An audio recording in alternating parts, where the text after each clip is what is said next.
Order! Order! You are an incorrigible delinquent at times. Behave yourself, man! I mean, it'd be wrong to describe it as a sense of relief because, of course, the conversational matter is so important and serious, but we won't be talking at 10 o'clock this morning about coronavirus-related issues, except, of course, to make a quick nod to that forecast from the OECD that we will be worse hit than any other country in Europe. Possibly, I just checked the headline on that, actually. It wouldn't be the world, would it? Any other country in the developed world. Oh, my days. Thank God when we get to the end of the year in which we're likely to suffer the most economic damage of any country in the developed world. Thank God that we're not going to be imposing economic sanctions on ourselves at the end of that period, eh? Doff cap, tug forelock, vote Boris Johnson. We're going to talk instead about culture and about art, and it seems to me to be a particularly important time to plot the difference, to recognise the distinctions between meaningful conversations and invitations to just bite chunks out of each other. I don't know, I'll leave it up to you, whether it's helpful for me to sort of highlight areas where I've made what I would call progress in recent years. And I was thinking first about, and I don't have full memory, and we didn't clip the show in the way that we do now before the cameras arrived in the studio, but I do remember having a conversation some time ago about the use of the N-word in the works of Mark Twain. And I think, I could be wrong, I hope I'm wrong actually, but I genuinely think that I certainly set out initially to defend it as a sort of cultural gatekeeper. I think that's how I would have seen myself. And it would have involved saying, well, it's important to recognise how it was written at the time and how society operated at the time. But I don't think we need books in primary schools containing the N-word in order to ensure that society remembers how society operated 150 years ago.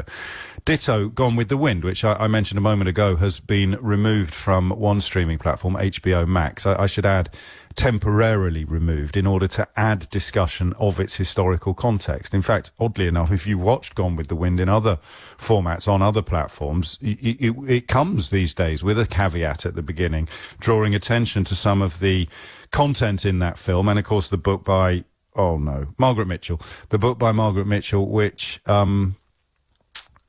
didn't reflect the reality of the time. It reflected a very sanitized, sugar-coated reality of the time, where slaves were sort of quite happy in their servitude and slave owners were portrayed as heroic heartthrobs. So it just stays on, but with caveats and explanations. And I guess the biggest breakthrough you can make when you're thinking about this stuff is contained within the word normalise. I think it is. This is obviously quite uncomfortable territory for me because I'm not a victim of racism and have not experienced the wrong end, if you can put it like that, of systemic racism. But I do what I always do. I think out loud, and I hope that I have the grace to climb down when you point out that I've ended up in a place where I shouldn't have been. But I think the word normalise is key here.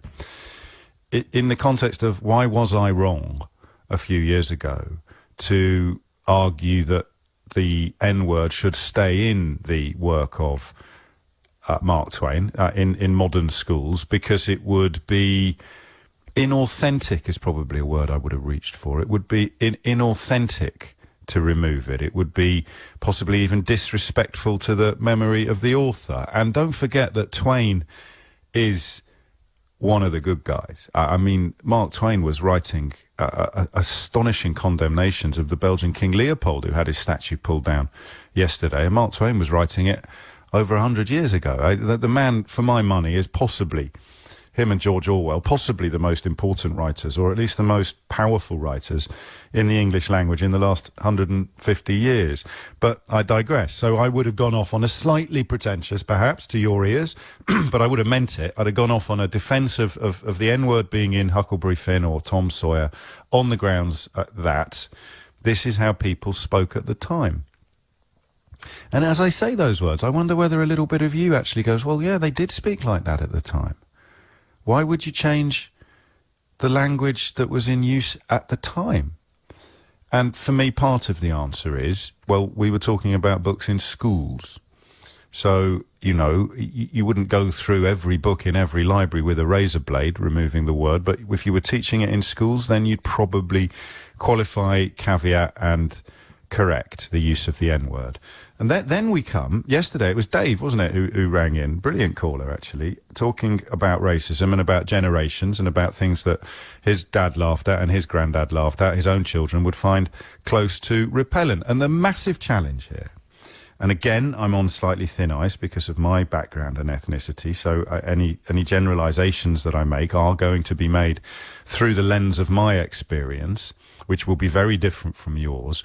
But I've always felt, and possibly this is the wrong way to feel, I've always felt that the challenge from this side of the racism debate, those of us who are not victims of it, and there's a lot of us, and there's a lot of different camps within this constituency. Those of us who are not victims of racism are on the same side of racism as of course, people who are not victims of racism but don't think we should get our knickers in a twist about it, or don't think we should take down statues of murderous slavers, or don't think we should challenge any of the unfairnesses and inconsistencies that we see in our society. Oddly, those of us who are not victims of racism fit in to the same camp in the context of this conversation. I also, I suppose, have to include people who pretend that they are victims of racism. These people yesterday were using the film White Chicks. I don't know if you remember that film. A couple of black actors went undercover as white college girls in order to solve crimes, and people were suggesting on social media, and you never know how much tongue is in cheek or how much brain is in gear when you see these sort of things on social media, that was somehow comparable to David Walliams' deployment of a grotesque blackface in Little Britain. And I use the word grotesque advisedly as well, because I have no hesitation whatsoever in telling you that I didn't bridle at that at the time. Arguably, I should have done. I do now. And that's the point. People change. Society changes. Morality changes. We don't send children up chimneys anymore. Although, presumably, there'll be a Daily Mail column tomorrow about why we should. And if you don't like the idea of sending children up chimneys, why don't you go and live somewhere else? The other angle here, of course, is the one of guilt. I don't think anybody needs to feel guilty about doing things they didn't think were wrong at the time. You only feel guilt when you know you've done wrong, right? You feel guilt if you steal. You feel guilt if you hurt somebody. You know what you're doing is wrong. If you did something in 1984 that was neither against the law nor against the morals of the time, why in 2020 would you be required to feel guilt? Similarly, if your forebears did something in 1820 that would be considered unacceptable, disgusting and wrong today, the idea that you in 2020 should feel guilt is again, I'm putting my cards on the table, you're welcome to flip them over. I think that's absurd. In fact, the only time I ever see the phrase or the word guilt deployed in conversations about racism, it's being used by people who don't want to change the moral framework of society, who don't want to acknowledge that things done in the past were profoundly wrong, that they claim that they're being made to feel guilty, but they're not actually being made to feel guilty. Unless, of course, they are feeling guilt about something they're doing today. So they're feeling guilt about the fact that they are deep down defending slavery. They're comfortable with racism. The councillor in Bristol almost inevitably was photographed with a golly doll shortly after Robertson's Jam removed it, and he turns out to be one of the people most passionately opposed to the removal of that statue of Edward Colston. I mean, it's astonishing how easy and predictable it all is, but no one is suggesting that I should feel guilty because of what other white people did 200 years ago. People will tell you that that's what's being said. People will say to you, oh, and they want you to feel guilty, but nobody does. Why would I feel guilty about something done before I was born by people with whom I have nothing to do? I think if I lived in a massive stately home built upon the profits of my sugar plantation in the West Indies, and I was still right-wing and still trying to avoid paying my fair share of tax and still benefiting from an unfair society and still seeing systemic racism everywhere around me, then I probably would feel a little bit of guilt at where that money came from. But again, I'm not going to lie to you, I don't think I'm a virtuous paragon who would then decide to donate the family fortune to anti-slavery charities or educational organisations. So the point I'm trying to make in my own roundabout way is that this is actually really complicated. And I think there are people in almost every corner of the conversation who think genuinely that it isn't. They think that somehow... I read a piece by Michael Gove's wife in the Daily Mail today, and I just sort of wondered quite what on earth she was wanging on about. The idea that taking down statues of slavers represents some sort of threat to the status quo. It's genuinely staggering. It really isn't. If you don't want to have protests involving slavers' statues being pulled down, then take down the statues before the protests. It's really straightforward. Sadiq Khan, of course, has started doing that in London already.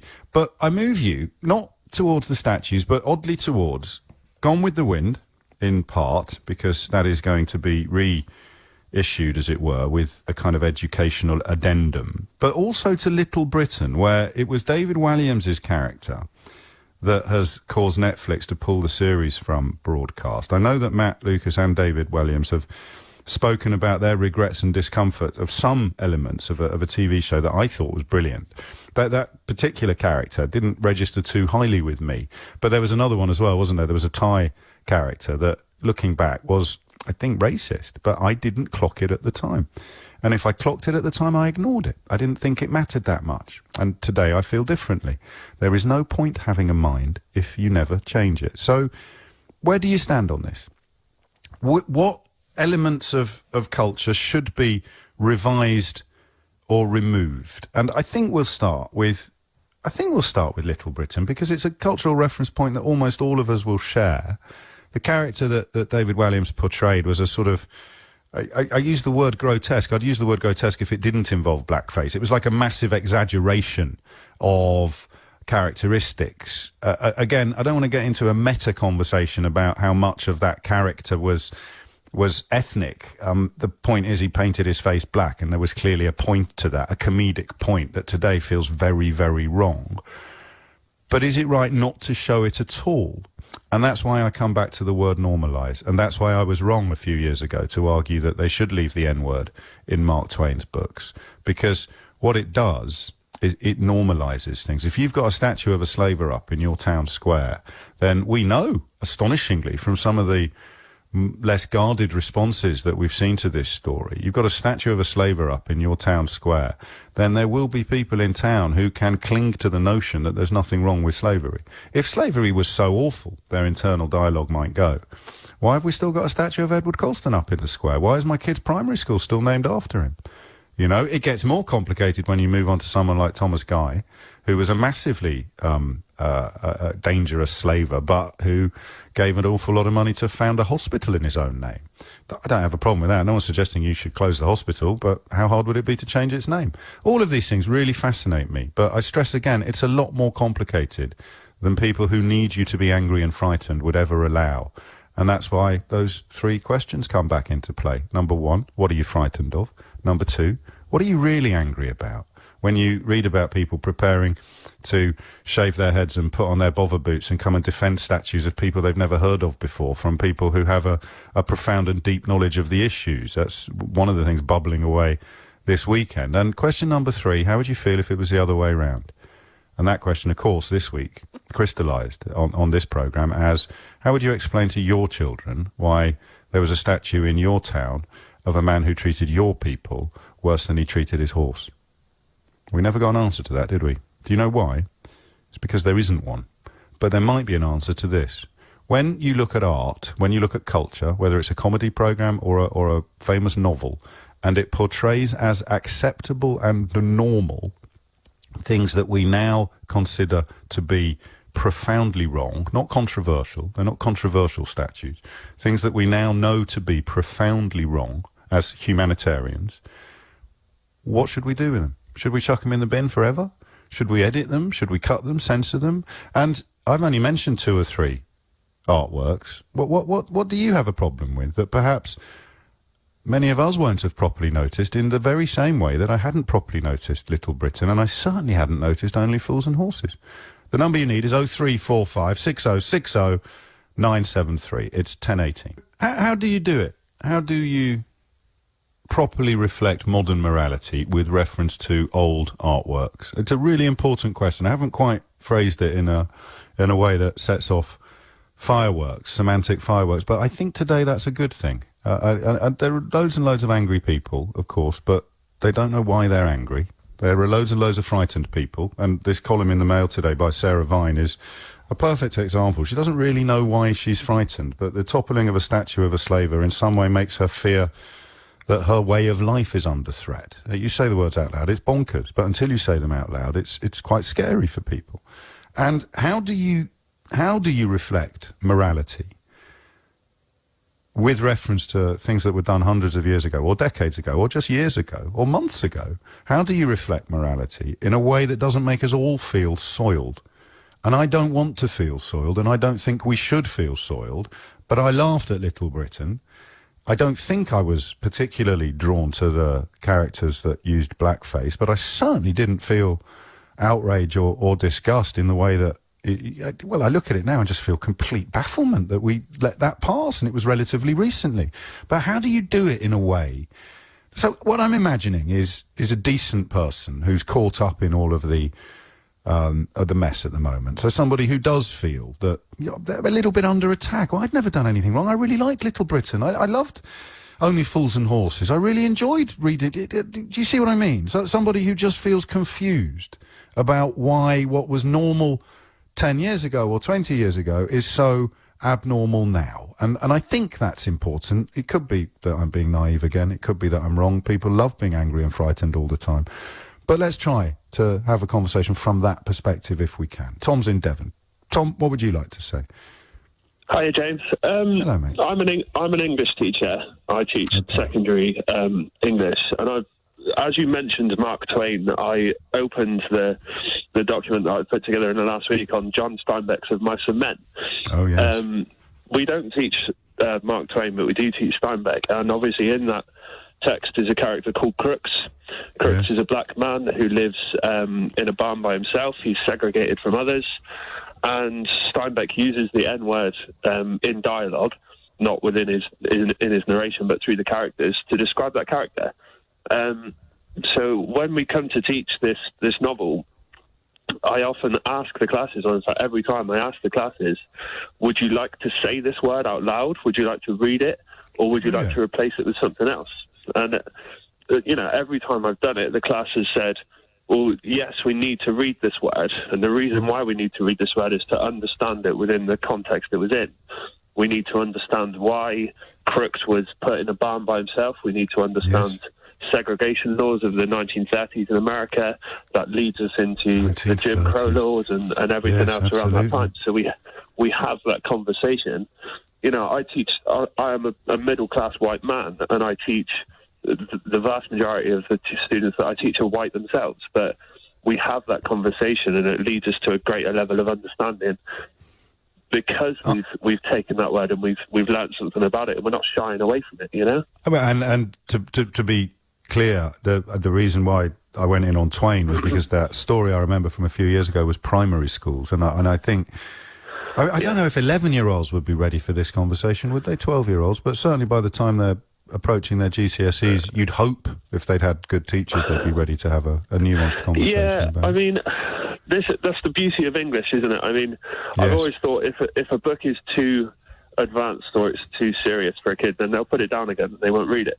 But we have to start integrating some text from black authors and things about this into earlier years. My wife is a primary school teacher, and she teaches a brilliant text to her year 4 class called Tar Beach, which includes, it's a story about a family, and I think the family in it are black and they can't join a union because of the colour of their skin. So it opens up a whole conversation there. It doesn't have to be a very serious, a very detailed conversation, but it can be about discrimination even from an early age. And you stand firm when you get some nasty little scrote popping up on breakfast television saying, why are they being taught about this? My children are white. They should be learning about Anne Boleyn. You just stand firm on that. Society has to have a moral compass, and the moral compass is... And you say, well, why are you teaching this? And you could say, well, we don't want your white children to grow up as angry and as terrified of their own shadows as you are. And the best way to do that is to address this stuff from the very, very source, from the ground floor up. Exactly, and the flaw, we do have a flaw in the national curriculum as it stands at the minute, which Michael Gove brought in when he was the Education Secretary. And who'd have thought it, because he's gone on to be such a paragon of competence and brilliant governance, hasn't he? Yeah, he did. Yeah. Great job, everything he touches. But his curriculum is the vast majority of it is dead white authors.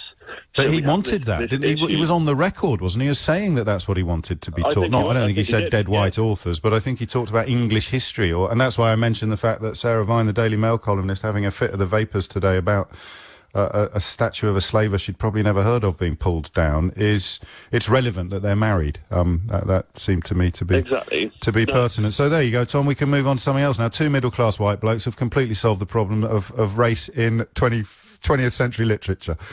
Put it to bed. So he's absolutely put it to bed. 26 after 10. He's right. You're right, of course, up to a point, and that point for me is the word normalise. And clearly, with you standing in front of the class, it wouldn't be normalised. Anybody who was in your class, was in Tom's class, who came away thinking that somehow the N-word was acceptable in these contexts, would clearly be disabused of the notion very, very quickly. But, you know, hop across town to another school, hop across town to another classroom, and you may not have that in place. And I think that is where the word political correctness comes in, because it became a very blunt instrument. So why are you banning that? Well, because it could be dangerous. Yeah, but with teachers like Tom handling it, it wouldn't be dangerous at all. Yeah, but we can't take that risk, so we're going to ban everything. And that's where I wonder whether my whiteness is pertinent, because I can have a nuanced conversation about something that perhaps to you isn't nuanced at all. Tina is in Putney. Tina, what would you like to say? Thank you for taking my call. You're very welcome.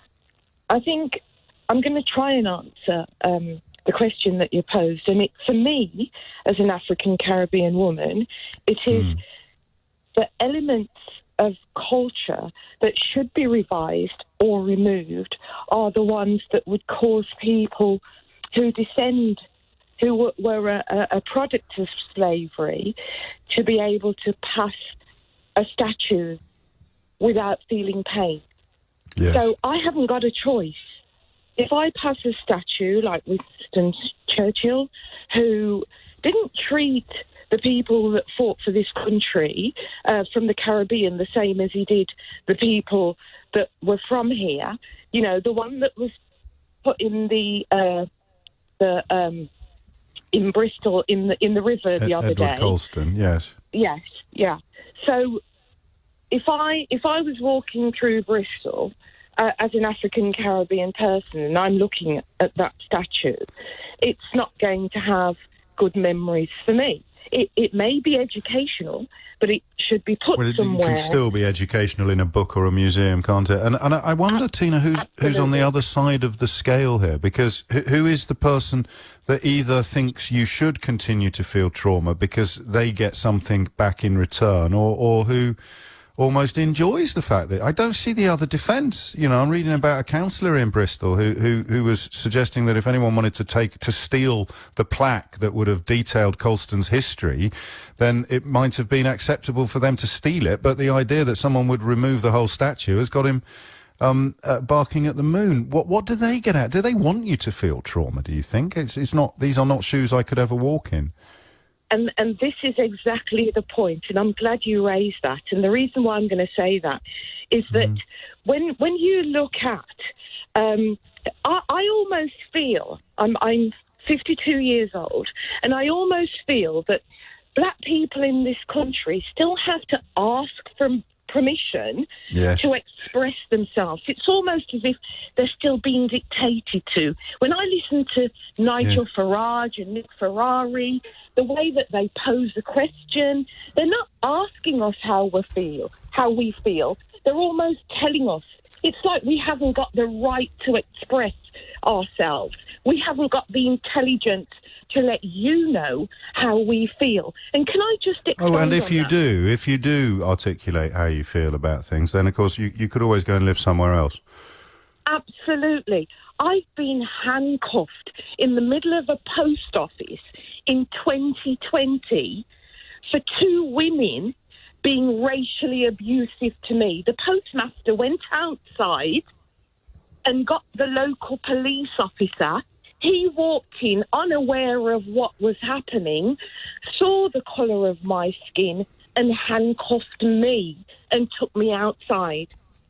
And I'm wearing a 19-inch scar in the middle of my chest after having a heart transplant.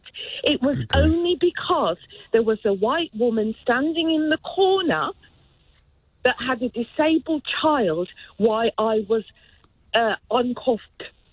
I'd say because the presumption of the police officer was if there was trouble and there was a person of colour present, and the person of colour was the person responsible for the trouble. And even I would have queried you or questioned you a couple of years ago, or maybe 5 years ago. I wouldn't anymore.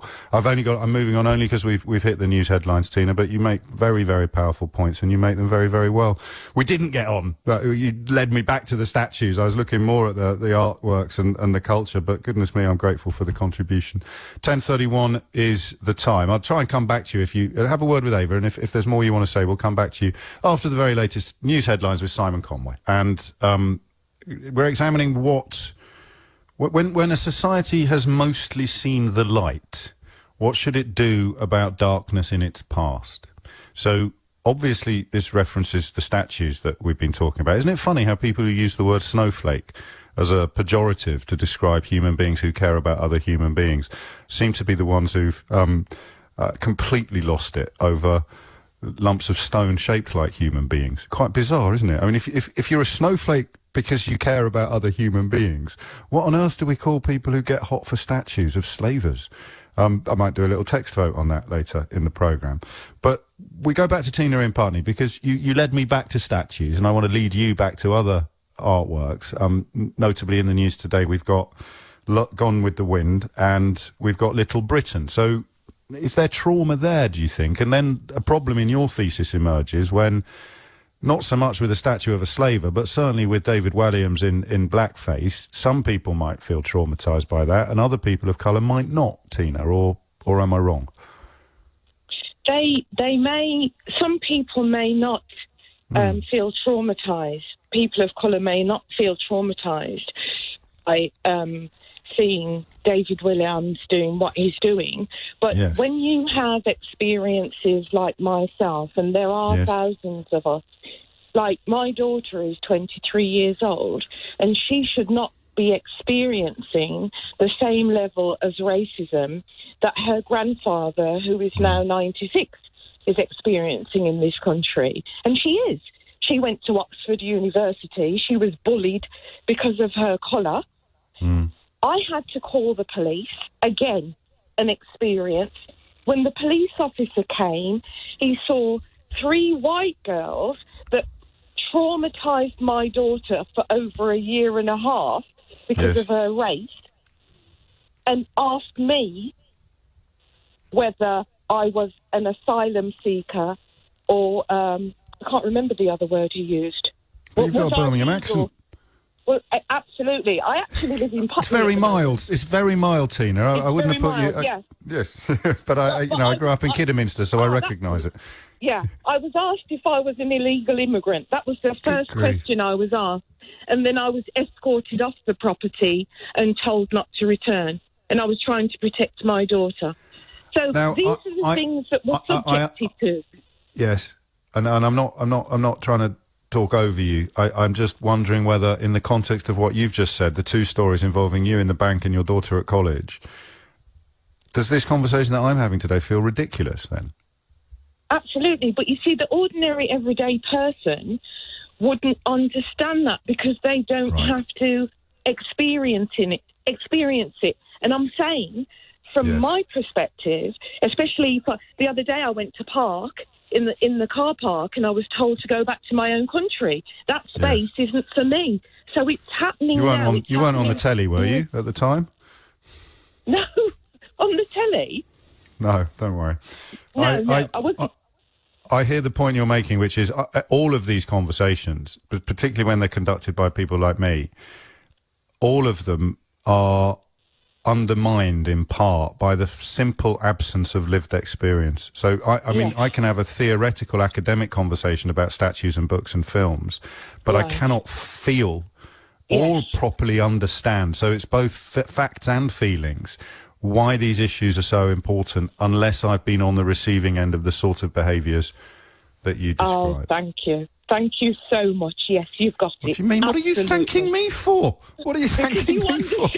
Because you understand, I've been on the radio so many times trying to get through to Nick Ferrari, and Yes. he almost pretends that he doesn't understand when it's quite clear. I'm and sure he'll purpose. defend himself when you do get through. He'll be happy to do so, I'm certain. But that's the point: is that I would be negating your opinion, or I would be patronising or insulting you by going, well, there's Tina. She's had an experience of racism, and now here's another caller who hasn't. And that would be some sort of balance, which it clearly isn't. But hey, Tina, we're all works in progress. We it's just a question, I suppose, of how hard you try to be better. And that's a really good point. I can have a lengthy conversation about John Steinbeck and Mark Twain and David Walliams and Only Fools and Horses, but it's a conversation that, for you, is informed at every level by that time you were handcuffed in the bank, or that time the police officer asked you if you were an illegal immigrant. And I don't know that we can ever fully understand that. What else can we do then? What's the... Just listen and learn. Absolutely. Yeah. Thank you. And I mean that. And I'm very, very conscious of my own failings and flaws in this field. And I'm also very conscious that I very much used to be a person who couldn't admit to failings and flaws. It was part of my armour. It was part of my survival personality. And I would fight furiously with someone like you to absolve myself from the sort of... blame. Yeah, I'll go with blame. I won't feel guilt because I haven't done anything in the context of slavery. But blame... yes, there is a degree of blame for not properly recognising the reality of my neighbours' lives, my neighbours' experiences. And that's why I still think that the only question anybody should be asked this week in the context of the conversation about statues of slavers is, how would you explain to your children why there's a statue in your town of a man celebrating a man who treated your people worse than he treated his animals? And if you can't answer that, you can't object to what happened to that statue. And if you're still struggling with it, then we reach for the final piece of the jigsaw, which is your attitudes to that statue are your attitudes to slavery. Asley's in Balham. Asley, what would you like to say? Hi, James. Thanks for having me on. You and Majid are absolutely brilliant, and I will listen to you all the time. You're very kind. What I want to bring to this conversation is that I'm old enough, I'm a black man, and I'm old enough to remember a show called Love Thy Neighbour, which was on ITV. Well, I was about 13, 13 years old. No, it was Rudolph Walker, who's now in That's right, yes. And, Yes. What that show did, incredibly racist show, but what it did inadvertently was empower the black kids, me and the people I went to school with, and probably black kids around the country watched it, because for the first time on TV, when a white guy called a black person a derogatory name, the black guy answered back and threw some back at him. And that was jaw-dropping for me and my family who were sitting watching it.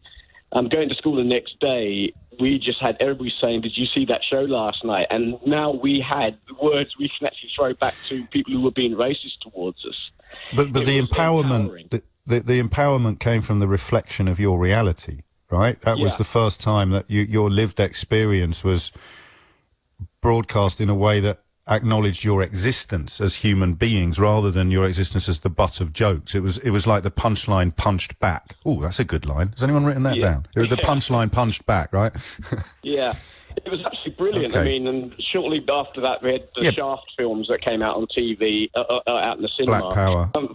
Funny enough, with the Love Thy Neighbour show, I actually, a few years ago, found it in a bookshop, all episodes on DVD, and I bought them. And went back and watched it with my parents. We laughed, and my husband, who's white, sat there and watched it with us. He felt slightly more uncomfortable, but we did, we look back on it now and find that was incredibly racist. But for me, it was the fact that now, for the first time, we answered back and gave as good as we got.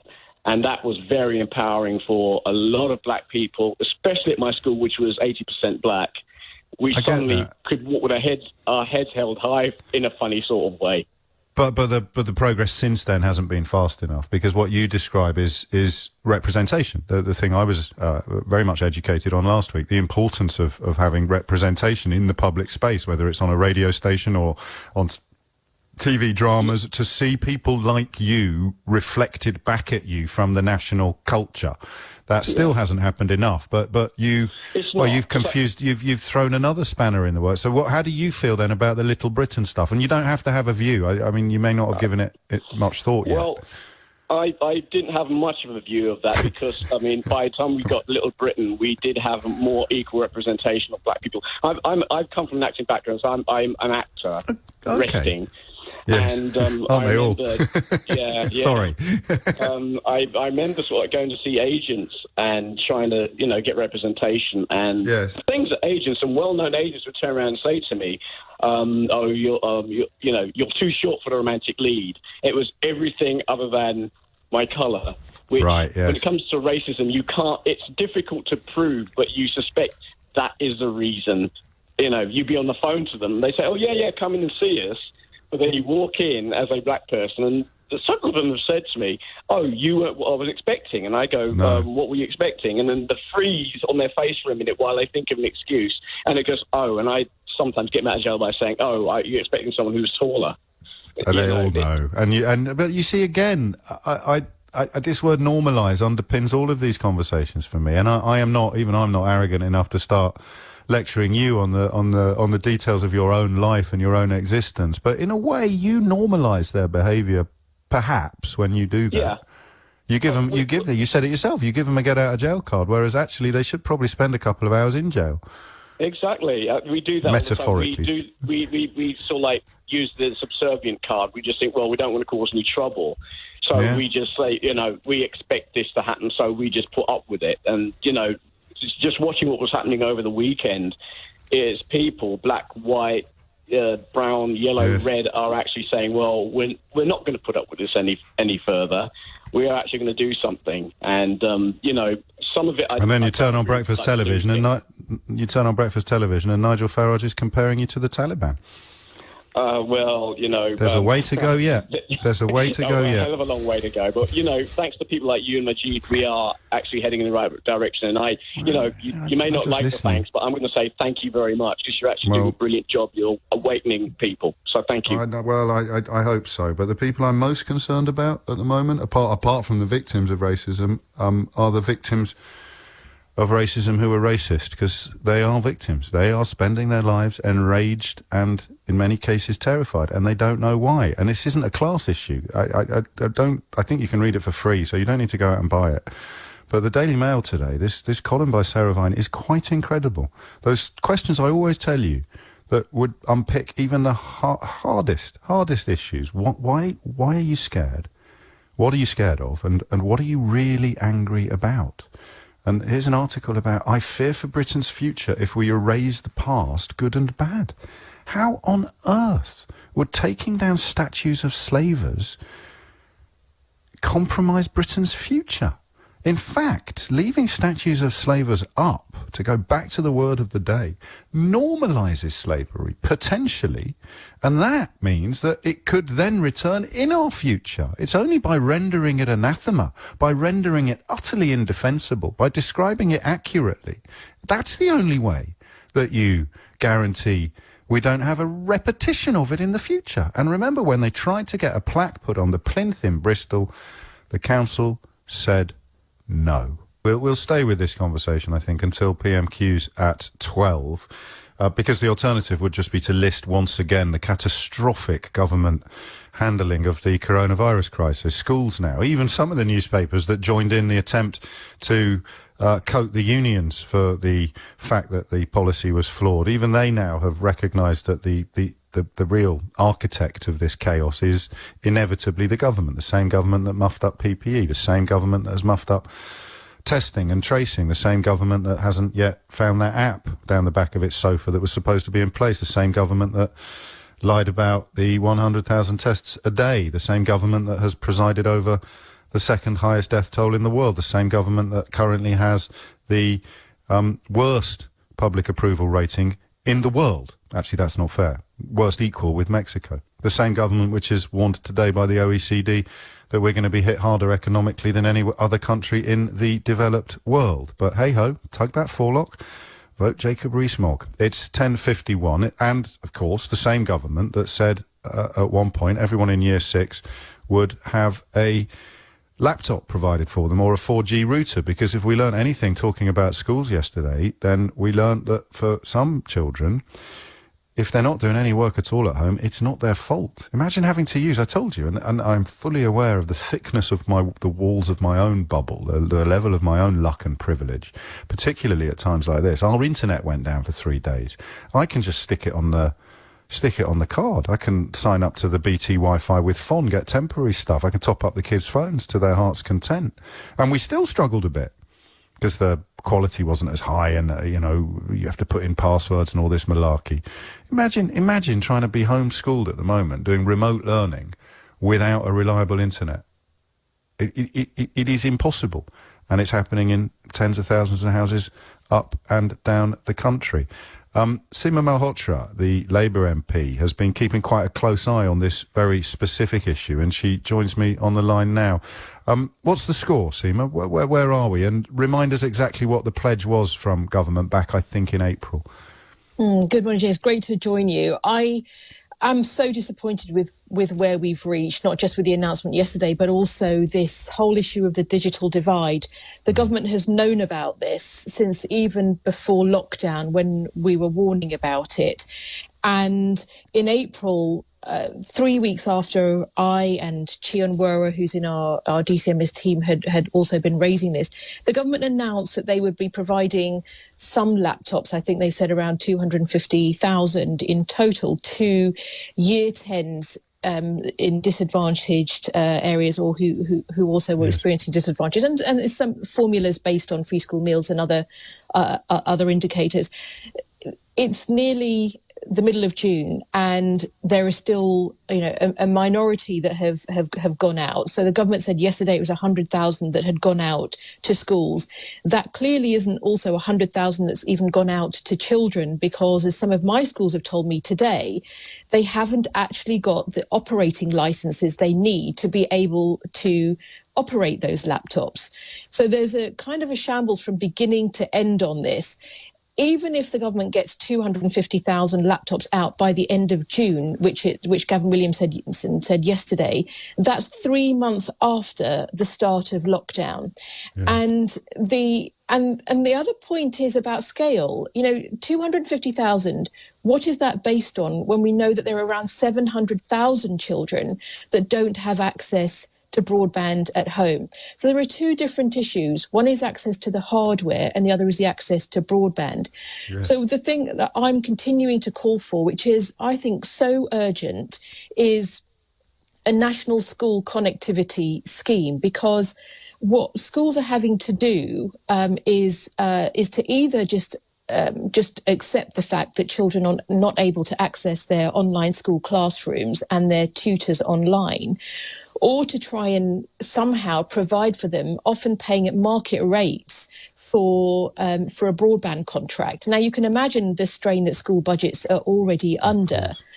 And so one school who had told me yesterday that they were paying £18 a month for up to 6 months for over 100 pupils, and they don't know whether they're going to get that money back. Now, it beggars belief the alternative would be to you'd hang those pupils out to dry. They would just be left out of the learning process that their classmates and friends were engaged in. You'd literally have two classes of student, those with broadband who are getting some sort of education, those without broadband who frankly aren't.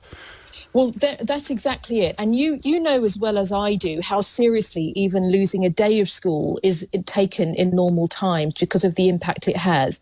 These are children who could, and in normal times, might be staying later at school if they didn't have access to the internet at home, or going to libraries. That hasn't been available to them. And as the Sutton Trust and Children's Society and others have also highlighted, connectivity at home, especially during a time like this, is also about their well-being and access to other services.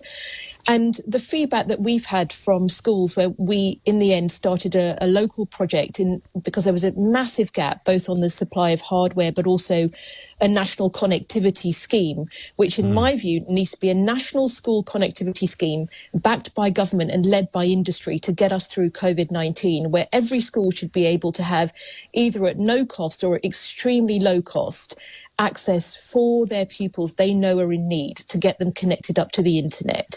And this is an industry that isn't hard hit by lockdown. In fact, it's likely quite the to opposite, be doing much better. Yes, quite the opposite. I wish I had shares in Zoom.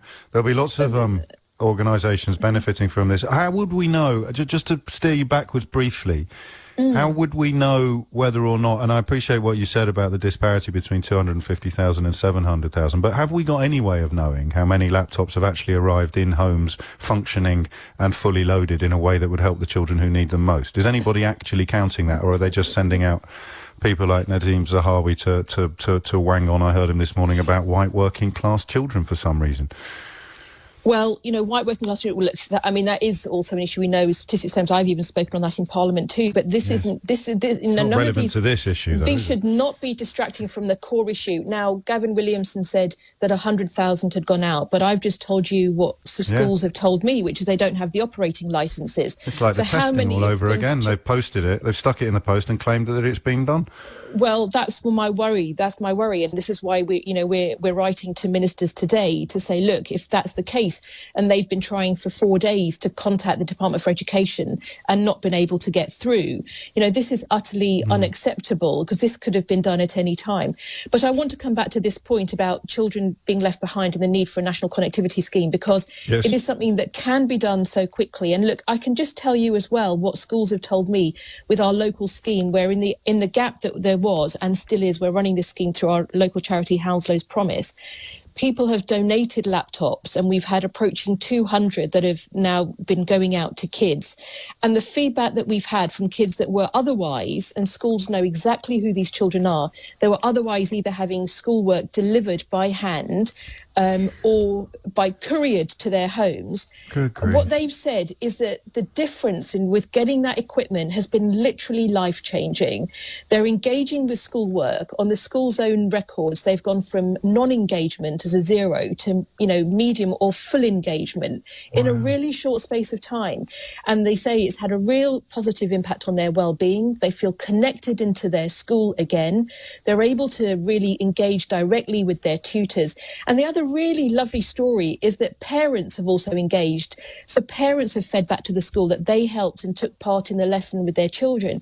Those stories are incredible. And when you think about the difference that will make to those children's life chances and their education, but also the difference it will be when children go back to school, you've got the haves and the have-nots so explicitly with those that have been able to take part in online schooling and those that haven't. When you're that age, is there that sense of being... that shame, actually, that would be attached to it. We can all roughly remember what it was like to be at school. We've run out of time. I hope you can do this in half a sentence. Have you had a chance, because you are, of course, a shadow employment minister as well, Seema Malhotra, this OECD report that the UK economy is likely to suffer the worst damage of any in the developed world. I mean, it's good news after good news at the moment, isn't it? Well, look, it's absolutely devastating. I called about 6 weeks ago. I said we've got to have a comprehensive plan and be ahead of the curve for our economy and our jobs recovery. And at the moment, I think the government is still behind the curve. I think this has just shown the urgency of what we need to do, and at scale and quickly, to have a plan in place for what's coming. Well, thank goodness Boris Johnson took back control last Tuesday. Seema Malhotra, Shadow Employment Minister and MP for Heston and Feltham. Many thanks indeed for your time. I'll try and find out a little more about the volunteer side of that Computers for Disadvantaged Children scheme. They're all local schemes as far as I'm aware, but there may be some centralised platform where we could direct the attention of people who might want to help. You're listening to James O'Brien, who always wants to help, on LBC. The time now is 11 o'clock. I'm having a conversation, a very fruitful conversation, and quite an urgent conversation about why or when we should retrospectively revise artworks according to modern, advanced, progressed morality. In other words, you could still publish books about children being sent up chimneys, but nobody would be reading them and thinking that sending children up chimneys is a good idea. Defending statues of slavers seems to me to be linked very closely to a mindset that is not as troubled by slavery as perhaps it could be, and that will be built upon colour. It will be built upon the belief, well, it couldn't happen to me. Just in the context of history and how morality changes, what year do you think the Times newspaper published these words? Do you think it was in 1920, 1970, or 2020?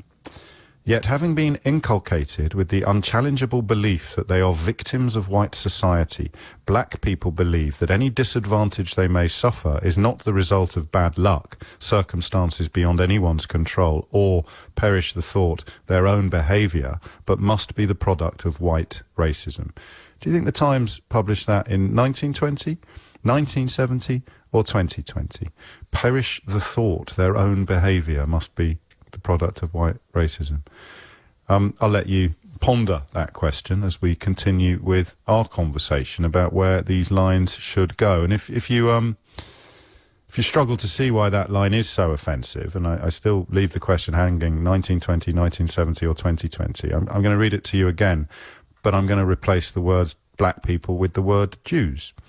Yet having been inculcated with the unchallengeable belief that they are victims of white society, Jews believe that any disadvantage they may suffer is not the result of bad luck, circumstances beyond anyone's control, or, perish the thought, their own behaviour, but must be the product of anti-Semitism. You see how despicable that is. And I do, actually, one of my colleagues said, discussing this yesterday, the potential laziness of swapping some BAME words for Jewish references, and we both found ourselves thinking, oh, can't we just give Jewish people a day off? Why do they always have to be dragged into the heart of these things? And the answer, in its simplest terms, is that anti-Semitism is often the entry point for an awful lot of racism and an awful lot of bigotry. Certainly historically it is.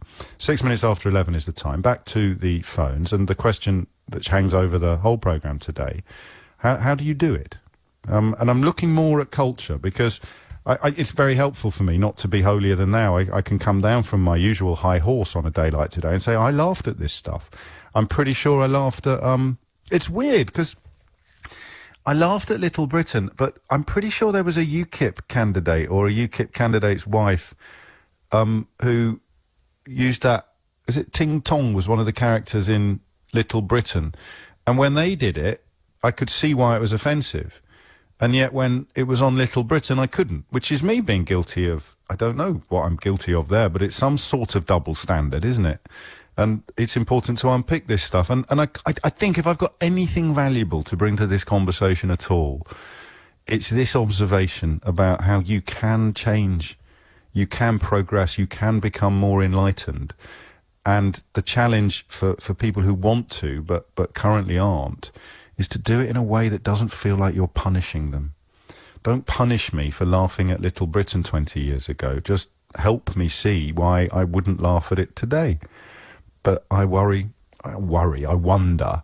whether or not that will reach your ears, and I think Tina brought this point home hardest, that will reach your ears as quite a luxurious position, quite a privileged position to take, because you don't know what it's like to be handcuffed after you've been a victim of racial abuse, but the police turn up and just presume that you're the instigator because you're black, therefore you must be trouble. 8 minutes after 11 is the time. And of course the other thing that you have to address, and this is my personal problem professionally, is that there are people who will claim that every example of pursuing equality, every example of tackling anti-black racism is somehow... Every step forward taken by the black community involves a step back for the white community. It's obviously nonsense, but we know from recent events in British politics and American politics in particular that things don't have to be true to be politically effective. The poison that was poured into the ears of British and American people in 2016 and 2017 is pretty much unprecedented since the 1930s in this part of the world. And that's what you say to someone. You tell them that they're under threat. And even if they're not, I think the Nazis actually explained this quite explicitly. Even if they're not under threat, if you can get them to believe that they are and that you're the one to protect them, then, well, you know, at some points in history it can lead to a Holocaust. At other points in history it can just lead to some grubby little troll setting up a PayPal account and filling his pockets with money from people who couldn't even tell you what day it was without help. And that's my problem. How do you, if you're listening to this and you are one of these people, and I know a couple, oddly enough, despite my life of middle-class privilege. People who, honestly, every time they see a black man on telly, they think that some white man has lost out. Every time they see a story like this about trying to improve the life of people who suffer oppression, they somehow think they lose something. Every time a black person gains, a white person loses. Now, you can file it under the pithy phrase about when you've lived your whole life privileged, equality can feel like oppression. And there's some truth in that. It can feel like oppression. But there's no point hitting these people over the head until they lapse into submission. You have to help them see that everybody benefits from this. Most obviously, because if you're sitting there screaming at the telly every time a black man pops up on EastEnders and saying that that's yet more example of how white people are being excised out of their own community, or if yesterday you were somehow persuaded that the film White Chicks was the other side of a racist coin that had slavery on the other side of it, I think you need help. You need a lot of help. You don't need quite as much help as victims of racism, but you are yourself a victim of racism. You're living your life in anger and fear, despite the fact that if you ring a programme like this and you're asked to explain what it is you're actually frightened of, you end up sounding ridiculous. And that's not a criticism of you. It's very Brexity. You've had all this nonsense poured into your ears that you think you just repeat the slogans and somehow it unlocks the achievements. And you come on a radio programme like this, you repeat the slogans, you ask to explain what they mean, and everything falls apart under your feet. And it's all the same, isn't it? I mean, it's no accident that the most prominent slavery apologists popping up in the British media at the moment are, to a man and woman, hardcore extremists. 11:11 is the time. And you are listening to James O'Brien on LBC, continuing to try to work out what needs to be done retrospectively to reflect modern morality. Abraham's in Croydon. Abraham, what do you reckon? Hi, yeah. How are you doing, James? With the idea of these statues, no one's going to talk to me about books, are they, Abraham? I tried my hardest to get the conversation down the books and films line, but everybody still wants to talk about the statues, which is fine. Well, I mean, it's a reflection of reality. We can look at, say, for instance, Bo Selector. Let's look at Bo Selector. Yes. And the characters of Craig David on Bo Selector and Mel B. Now, myself, I'm born in the 80s, British first generation. When we saw Craig David come out as an artist and show up on the Brits and was making it doing garage music, which was something which was uniquely British, London. Yes. It was our music. And then having his whole career effectively ridiculed and brought down to a caricature. Yeah. And after that point, you saw his work disappearing because of his character created by him. He completely dropped off the radar. And that was down to Keith Lemon's portrayal of him with the grotesque papier-mâché masks on, and again it passed me by, Abraham. I don't know why, but it just did, and I like Craig David. And the thing which folks are not, which people are missing, the undercurrent of that was, at that time, I know myself, I was into a lot of the garage and the grime music as it was coming about. We were pushing to create our own club scenes, our own events, our own music, everything all across London. And those things were being stopped by the police when they were literally trying to cancel the garage and grime culture that they did with the jungle culture beforehand. They were stopping black music. They were stopping dancehall raves. They were killing those little small music and culture things that were coming up. Now, just to clarify, let's not have a row about it, but there was probably disproportionate targeting of urban music, but the police were pursuing lawbreakers as well. I mean, I got chased around Cheshire in 1991 when we were going to raves that would have been not exclusively black or white, but they were more concerned about the laws being broken when you know, a transit van had chuck open the back doors in the middle of Delamere Forest and we'd all dance like fools for 2 days straight. So I'm not questioning your story. Yes, I'm just putting a bit of context. Yeah, that is true. But you see, what it is with the specifics, and I'll talk London because I know that. When you had actual venue owners being told we are not allowed to play this music, we've been told not to play this music. The actual term urban to describe black music is also in itself very much it sticks quite badly. It's not helpful, actually, is it? It's something we used to go to HMV and we go to those stores and we'll see the reggae section, we'll see the hip hop section, we'll see the R&B, and then all of them became urban. It also then nullifies our culture. Yeah, okay. With regards to people that are Yeah. defending things like the statues and some of these older ideas. They're defending it mainly because they have these ideas deep down of and I don't like the term in itself, but they have these sort of like white supremacist ideas. This idea of, well, there's no we other are here explanation with- for it. There is no, and they might not realise it, and they might not be, cosplaying as a KKK member at the weekends, but there's somewhere deep inside, if you're It's on there. any level comfortable with a statue of a slaver standing in the middle of your town, then somewhere deep inside you, you're more comfortable with the idea of slavery than Exactly. everybody else is. And the big fear is, and this is the thing for me, and I know a lot of people in my generation and the younger lot, where a lot of people of the African Caribbean diaspora who are looking to literally move to other countries, is the fact that how when British people as a whole don't understand their history and don't understand what made Great Britain great, when we don't understand that and we have this idea that, look, there's just this guy here, Colson, he's a rich man and he done lots of great things, but you don't understand he's done it through slavery, you have a disconnect between what it takes to make yourself into an imperialistic, large, all-encompassing empire. And that goes to any and that's empire. huge. That's real rug from It beneath goes everybody's through. feet territory, isn't it? Exactly. Every major empire has major blood on its hands. And this is systemic to also the issue of Brexit. We're talking about making Britain great. And for ethnic minorities, we know, well, Britain became great through these acts. So when you say making Britain great, what are you trying to actually describe? When we're asking that description of what is the drivers, why are you trying You to are, get to there? again, We're not getting you're answers. people who fetishise the Victorian era. One thinks immediately, Exactly. of course, of Jacob Rees-Mogg, and people who, well, I suppose the modern equivalent would be if you genuinely think that there is something intrinsically patriotic about having a passport that's a different colour from your old one and conveys considerably less Exactly. privileges and freedoms, but because it's changed colour, you somehow think that's worth celebrating. That Exactly. level of, forgive me, that level of idiocy is dangerous.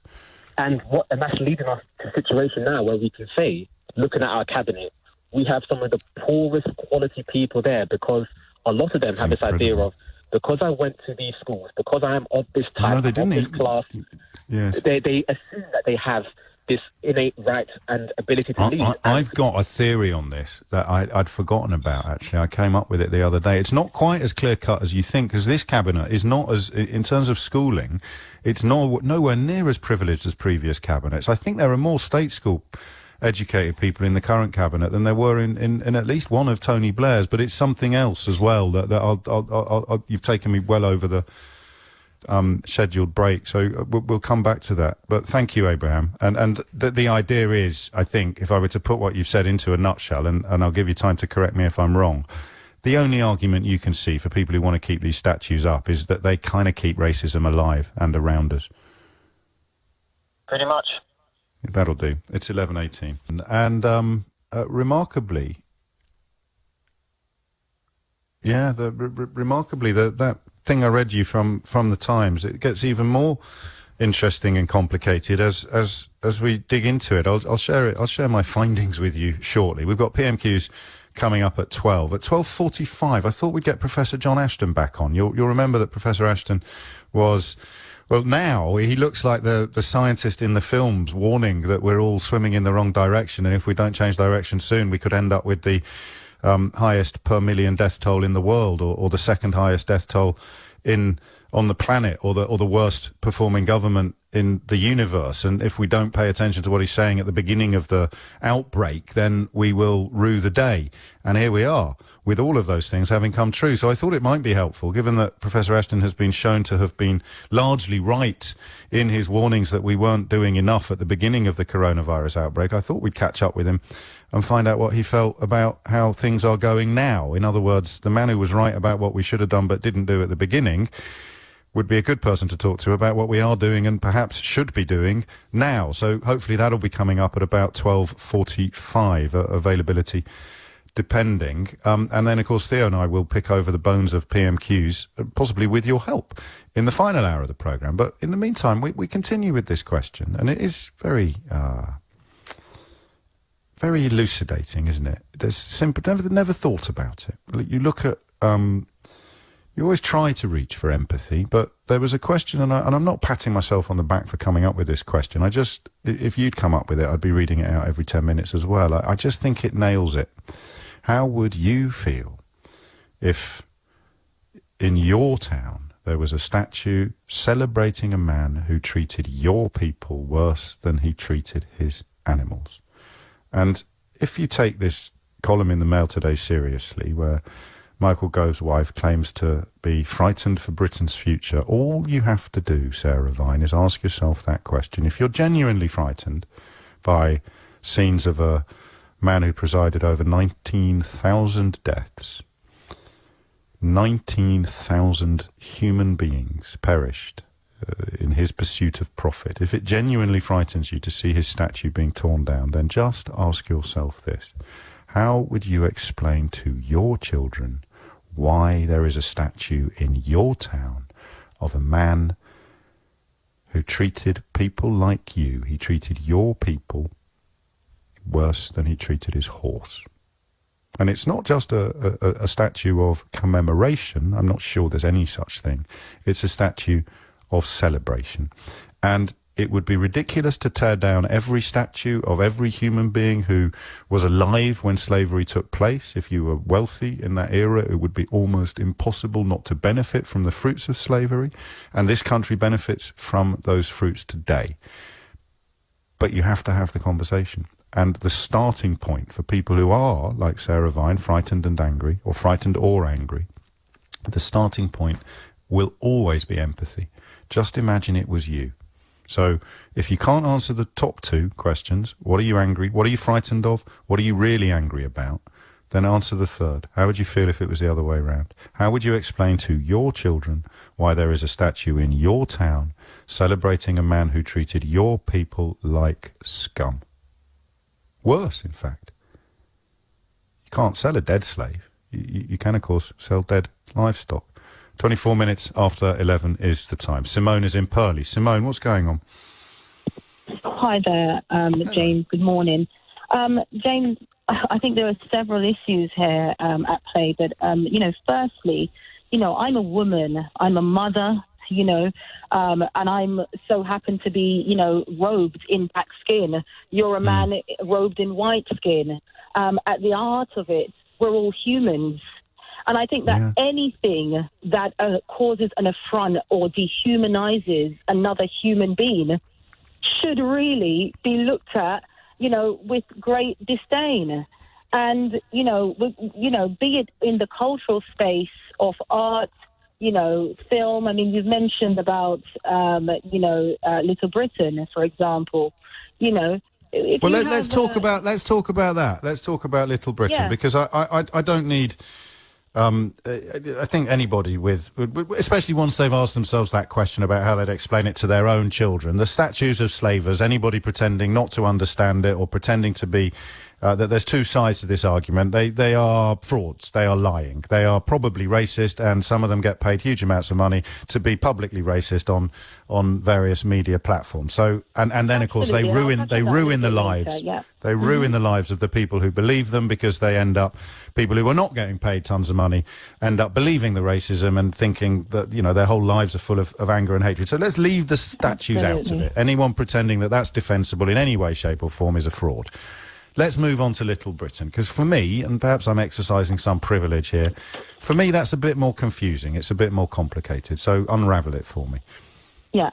Okay. Well, I will come back a little bit. Do forgive me on because I have a point that hasn't been mentioned about the statue. But if you look at even, just the whole aspect of even, in 1999, the Macpherson report, which looked into the death of Stephen Lawrence, it made several, or actually 70 recommendations for eradicating institutional racism. Yes, it did. And that followed through into the cultural space of, art.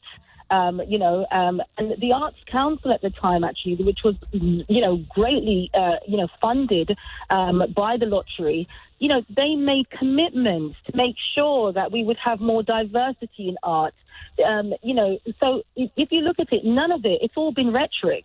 If you look at Little Britain, the reason why that is still upsetting, even, all these years on, 10, 15 years on, is because as a black woman and as a Jamaican, when you have caricatures, you have, this chap, Lucas, wearing, dark makeup and, playing a part of Precious, who was a Jamaican woman that is also ghettoized, and you have a pastor who's supposed to be, speaking in tongues to cure the sick. I don't want a white man throwing rhetoric at examples or supposed examples that reflects my culture.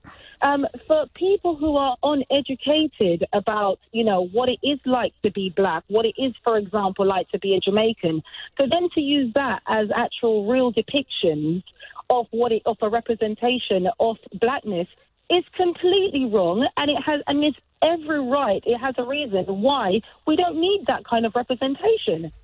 I get it. And the point you wanted to make about the statue? No, I hear you. I hear you. Yeah, and regarding, the statue, at the end of the day, I read an article where, Priti Patel... Now, briefly, I've got the headlines. I've got the headlines on the horizon, so give me very quickly, headlines. This is a woman, again, the first female BME representation as a Home Secretary, and yet she even, dishonors and condones the fact that it was wrong for the statue to be removed.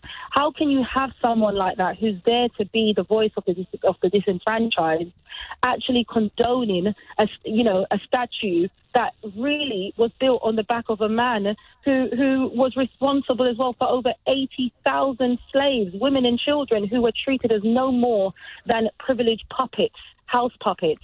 So what I'm saying is when you have even token faces representing blacks in this country, they themselves are assimilated in the white affair and they do not speak up for any diversity out of fear, sometimes, many times, of their own jobs being taken away. I understand. This is why it's disgraceful. Final question. So we can only have change, James, when we have honest conversations, my dear, that really, really speaks to the heart of the human, not to the exterior skin that we're robed in, but to your child and my son. Why should I that's the point of the question, isn't it? Is how would you explain to your child why there is a statue in your town of a man celebrating a man who treated your people worse than he treated animals, and that humanises it. That actually removes. It normalises it, and now history has happened. But what we have to do is to try to take away the indelible stain of Britain's part in the transatlantic slavery by making and recreating history right now, whilst we have a new voice of opportunity and a window of opportunity to do that. And very briefly, because I'm already a tiny bit late than you, so it's a big ask this, but try and do it in a sentence. The people, because everybody has to get on this journey eventually, otherwise we'll never get to the destination you describe. So people listening to this programme, who I do feel sorry for, you might not like that, I feel very sorry for people who are consumed by fear and hatred. They listen to you and they think every step forward that black people take involves white people taking a step back. How do you reassure them, or do you not care at this point in proceeding? It's gone past caring. What I would say is that literally this. Sarah Vine is frightened today in the article. Yes, we are frightened every single day of our lives. Every time our black boys leave out of our sight, we are frightened. Will they come back home? The police brutality doesn't just happen in America. It happens right here on our own shores. I'm also a property owner. I was arrested because my own white tenant called the police because I changed my locks on my own doors. She called the police and the police automatically assumed that I was a tenant and she was the landlord. How about that? It's systematic. It's here. And welcome to our world, Sarah Vine. Welcome to our world. Can I put a full stop under? Not that it needs it, obviously, but it just occurred to me that if she fears for Britain's future when a statue gets pulled down, how did every black mother in the country feel when Stephen Lawrence got murdered? And how does every black mother still to this day feel when I have to even explain to my son, who's only 9, by the way, James, I have to explain to him, son, make sure that you don't even wear a tracksuit as your go-to attire, because as you go older, fast forward 10 years' time, it will not be deemed in the same way as your peers. You will be stopped, you will be searched, and believe you me, you will always have to look over his shoulder. Now let's change the conversation and let's rewrite history right now here in Britain, because we're here to stay. And we're not just puppets. We're not just sportsmanship, and sports figures that will say, yes, hello, Harry. We're accepted in the sports world when we're hailed in the sports world, but we're not when we actually take positions of authority that can change institutionalized racism and that can bring about real change. But we're here and we are here to stay, and we will make a different story for our next generation. Do you know what? If anybody can, it's you, frankly, Simone. Thank you so much for that. It's not often I'm struck dumb, but just as well that the news headlines are here now with Dominic Ellis. I am mostly listening today to callers like Simone, who was magnificent, wasn't she, really? Just so... I sometimes overcomplicate these issues, I think, for a variety of reasons, and then some people come on the programme and just cut straight to the heart of them. But I am conscious of the question that Simone knocked out of the park, and I do return to it again and again, because I'm probably more exposed to the damage that being racist does to racists than most people are. I don't think it's hard to identify the damage that racism does to victims of racism, but I don't know why, probably because I'm such a snowflake, I do care for people whose lives are being ruined by their own racism, or by the racism that is being poured into their ears by the kind of, well, I use the word very loosely, the kind of humans who might, for example, compare Black Lives Matter to the Taliban. Yeah, God. Those people ruin the lives of their own followers, because their own followers become so curdled by hatred and anger and fear that they can't even see straight. And those are the kind of people who hear every step forward for people of colour, they see it as a step backwards for people who are white. Oddly, as a white person, I can tell you that that's ridiculous. It's a completely daft position. But as a journalist who dabbles in the tabloidy end of the market, I can also see how effective it would be for me to tell you that see that person over there? Yeah, they want what you've got. They want what you've got.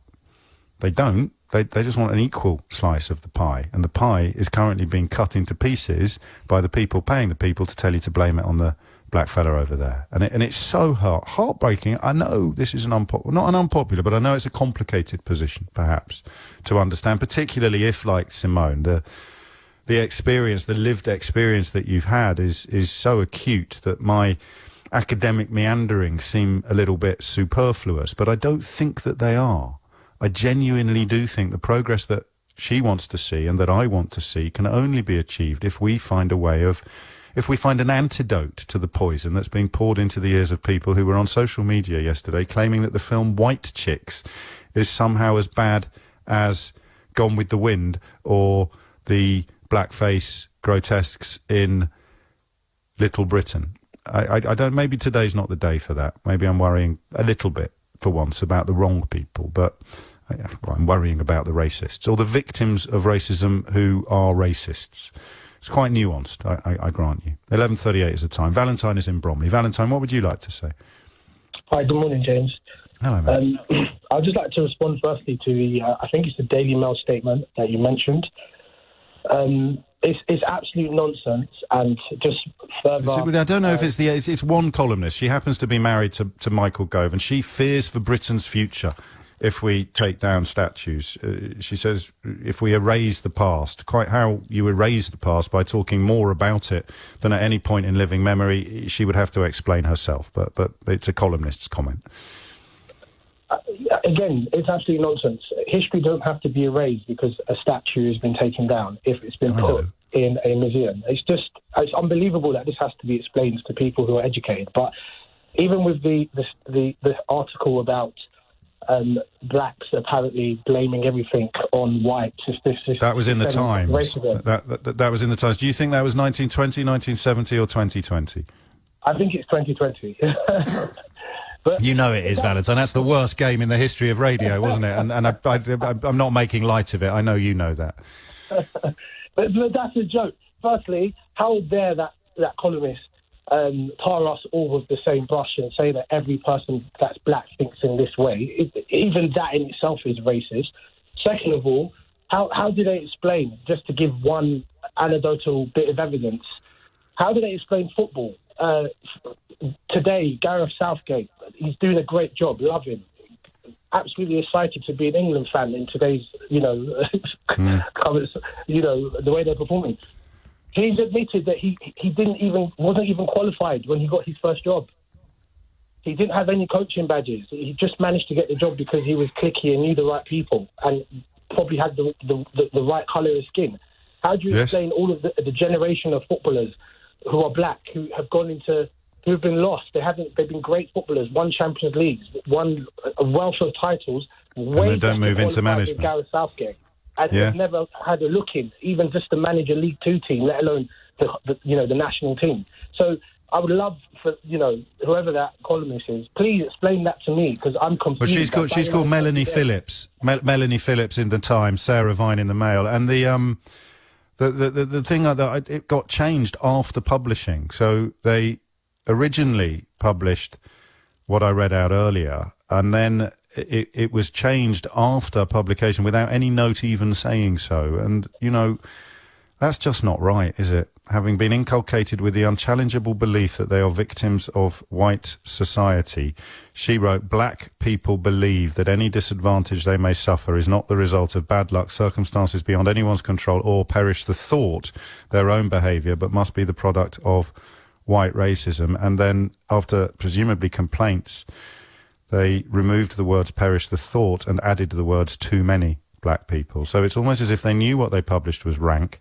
but rather than admit it, rather than apologise, rather than get rid of the toxic presence of a contributor or a columnist or a presenter like this, rather than actually do the right thing and get rid of them, they gloss over it and hope that something comes along tomorrow that will distract everybody's attention away from the bile, the bigotry and the racism that they both promote, platform and bear responsibility for.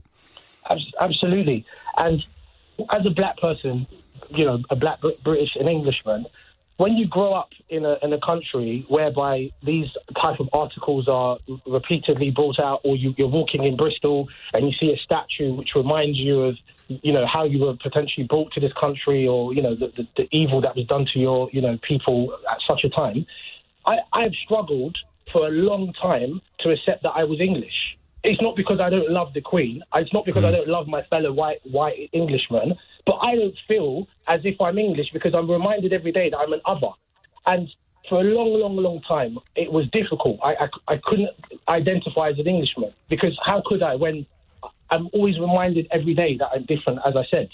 And that's why these statues have to come down. And that's why, for example, a show like Little Britain, I love Little Britain. It's really funny.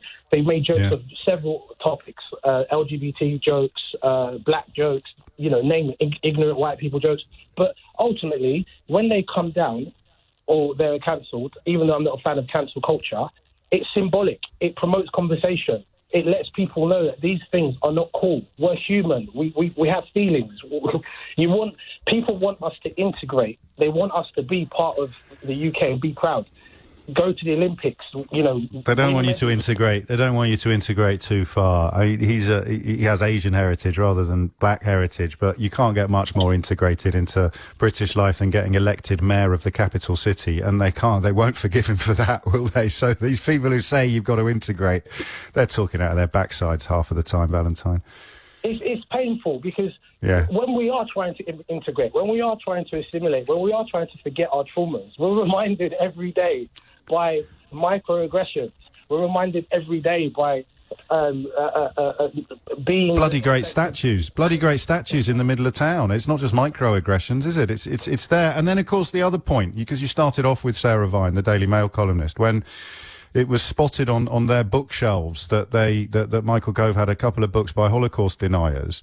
And I felt that was defensible. He's done an awful lot of work, Gove, for all his countless faults. He's done an awful lot of work, positive, good work in that field. So I thought it was defensible to have those books there because, if you're a scholar or a politician working in that field, it's good to have as much information as possible. But for her, logic this morning to be followed through, then she'd be arguing that we should have statues of Holocaust deniers up. Otherwise, we might forget about the bad that they did. So it just doesn't hold any water at all, does it? It's one little glance, one little slither of light shone onto it, and the whole thing falls apart. Absolutely. And just to elaborate on that point about the Holocaust, where is the outrage from, the Farages of this world and the Tommy Lee Robinsons?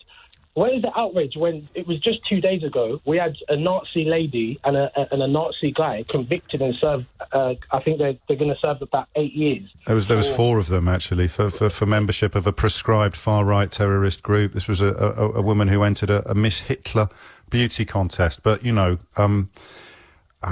the answer to that, and I know the answer to that. These are people who a couple of years ago were pretending that their objections were based upon a scholarly understanding of the Quranic doctrines, and now they're getting cross about statues of white fellas they'd never heard of before being pulled down by other white fellas in defence of the criticism of slavery. Did you see what the BBC did yesterday? No, what did they do, please? The BBC yesterday described anti-racist, I'm going to get the phrase wrong, but there was this big furore about tea. Some absolute clown hat was complaining or complaining about Yorkshire tea and PG Tips being opposed to racism, and the BBC reported it as anti-racist critics instead of just putting racists on there. And again, I've worked there, I know how those things happen, I know how those meetings unfold, but meaningful change might involve not calling racists anti-racism critics. And James, when it comes I've got to go, mate, quickly. When it comes to lived experiences of, because people think, these guys are just outraged. They just want to just be troublemakers. I've been in a car crash where a lady crashed into me, behind me, and it was a white lady. My car had one of these modern systems, so it called the ambulance and the police. They came. When the police officer came, he looked at me and was asking me questions as if I was the one that was the perpetrator of the crash, even though she hit me from behind and it's a clear-cut case. Anyway, I left that experience thinking that I was going to get in trouble. I thought, wow. Yeah. That is it. Almost every caller today has had a story that that people like me cannot actually imagine it happening to us. I can empathise with it happening to you, but I cannot imagine being a victim in a criminal context or in a car crash context, and the moment the police turn up, I'm treated like a culprit. I can't even begin to imagine what that would be like, and I understand why some people don't want to, because if you do begin to imagine what that might feel like, an awful lot of the hatred and the anger that keeps you warm at night would disappear, and that's why you can't answer this question either. How would you feel? How would you explain to your child why there's a statue in your town of a man celebrating a man who treated your people worse than animals? And if you can't answer that question, you can't object to what is happening to statues of slavers, hopefully sooner rather than later, up and down this country. Emma, who rang me last week and who I didn't treat properly or respectfully, and so we rang her back and got her back on the programme to make amends, and she's tweeted me to say, because I mentioned Ting Tong, a character in Little Britain, that I think, and it's a while since I've watched it, but I think it was mocking Thai brides, like mail order brides, and that sort of thing, but clearly it was also mocking people of Oriental appearance. So she's just tweeted me, during the Little Britain years, my white friends nicknamed me Ting Tong. It wasn't until yesterday when I heard about what you're discussing now that I remembered this, and then right alongside it I remembered the hurt I felt being mocked by the people who knew and loved me most in the world, and because of it all I did was laugh along, because how do you process your dearest friends being racist because it's just bants and it's funny, and that it's a lengthier thread, you can see it on my Twitter feed, but that's the point that I'm trying to make about people who can easily be helped to seeing why it's wrong. I don't know whether I would have called Emma Ting Tong if I was in her social circle 20 years ago, but I certainly can't sit here and state with all certainty that I wouldn't have done. And that seems to me to be the big universal issue, the issue which you can respond to and understand regardless of your own ethnicity. It just seems to be that simple question of how do you make the progress not feel like it's a condemnation of your own behaviour? Like Dave yesterday talking about his dad, and his dad still does the jokes that upset his children, and yet he doesn't think somewhere inside his dad's actually racist. He just says racist things and sees the reaction. And what you're telling him is that some of the building blocks of his own identity are disgusting. And that's a really difficult lesson to deliver, and I think we all get it wrong. And I know it's probably inappropriate to worry more about the damage being done to white racists than the damage being done to BAME victims of racism, but you don't fix the second problem until you've fixed the first problem, do you? It's a little bit chicken and egg, possibly, except that obviously there would be no victims of racism if there weren't perpetrators of racism. Naomi's in Canada Water. Naomi, what would you like to say? Good morning, James. It's actually pronounced Nami, but it's difficult to pronounce, so don't worry about it. I was calling about I think it was earlier in your last hour, your conversation with the English teacher, Tom, who taught down in Devon, was speaking about Steinbeck and of mice and men and the use of the N-word to describe the character Crooks. And he asked his students whether or not they should, after telling them how, that word has been treated historically, whether or not they should read it out. And he said that the students agreed. And my understanding of your exchange with him was that, having discussed it, that it was okay to read it out because the kids were told how hurtful that word was.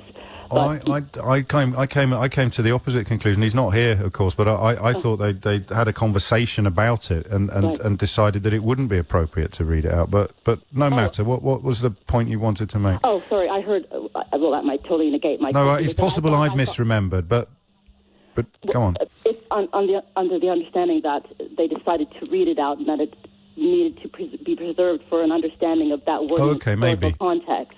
Well, let's imagine. Let's say yes, that is what happened, because we could find a classroom somewhere in the country where if that wasn't what Tom said, and it's a couple of hours ago. I've got a lot of plates spinning at the moment. I can't fully remember it. So let's continue as if that is definitely what happened. All right. So when I heard that, I thought about my daughter, who is in a school in South London, and who has been taught that very book, and that very issue came up, and the teacher asked the class, should we read it out loud? Now, there is a class of mixed ethnic background children of black, white, and Asian, and they came down saying, no, that word should not be used. So I think it really matters in what context, what the audience is. Because if you have one child, and in Tom's class, he did say that the majority of the children were white. Imagine that one child in that class, where the class came to the agreement that, yes, we should say this word out loud to understand its context. You have that one child, that black child, what do they say? They have to sit there and listen to that. And maybe on the way to school they were called that by some strange person on the street. So I don't think it's easy to say as we have to preserve it in the arts so that everybody understands. So what do you do with it? What do you do that? Because to understand Crooks, and I apologise to the people who aren't familiar with the book, because this is a little bit niche now, but to understand him and the circumstances in which he sleeps, you have to understand the segregation and the systemic racism that is in place in the shadow of slavery. And the N-word is part of that, I would suggest. So how would you remove it from the text altogether? Well, I think... is the word somehow more... Yes, it is. Sorry, I'm thinking out loud. I should just listen. Carry on. No, you hear that word, as my accent may be true. I'm a black woman raised in Canada. Yes. That you wouldn't be... I can remember reading that book in school, and To Kill a Mockingbird. And back then, I'm the same age as you, the teachers would not read that word out. We as students all understood the historical context of that word. Yes. We learned the Civil Rights Movement. We learned it. But the charge of that word, you just couldn't say it. So to know that I'm... So are you saying it should stay in the text, but just don't read it out in the classroom? It sounds that simplistic, but yes, because I asked my daughter the very question. I said, how did you... She had an English teacher who refused to say it. The kids didn't say it. They actually read it and skipped it over. But then in her history, I get that. And I'm sorry to curtail you. In her history class, yes, they read it in the context of the Civil Rights Movement. The teacher read it out, and her skin bristled, and she had to leave the class and the others and go to speak to somebody. And she came home and told me. And so, your other callers have talked about until you walk in this until you've lived it, you cannot feel it. You cannot fully understand it. And I'm moving on only because we've got PMQs on the horizon. What a time to be alive. Hamish is in Stoke Newington. You're only allowed to say nice things about the Prime Minister, Hamish. Hi, James. Good to speak to you. First-time caller. Welcome. Yeah, I don't know where to start, really. I didn't hear the start of your show, but I think we're talking about Trump being admirable, if I'm not mistaken. He was asked to, because he's said in the past that Trump has many admirable qualities. He was reminded of that and invited to list a few, and he kind of, his trousers fell down, really. Well, I think I heard the phrase "a bastion of peace and freedom." Yes. Well, let's talk about freedom. So, since the civil rights movement in the 60s, mass incarceration in the United States has increased, I think, exponentially. They've got over 2 million people imprisoned, and massively, disproportionately black and other ethnic minorities. And not to talk about their military presence around the world in the past few decades. And whatever you may think of it, whether you approved or disapproved of these military campaigns, nobody could describe them as peaceful. No, it's not peace. And the freedom, to talk about freedom when a quarter of the world's imprisoned population, I think, is in that one country. It's crazy. I can't see how that is a view of the country that has the inequalities that it has at the moment, and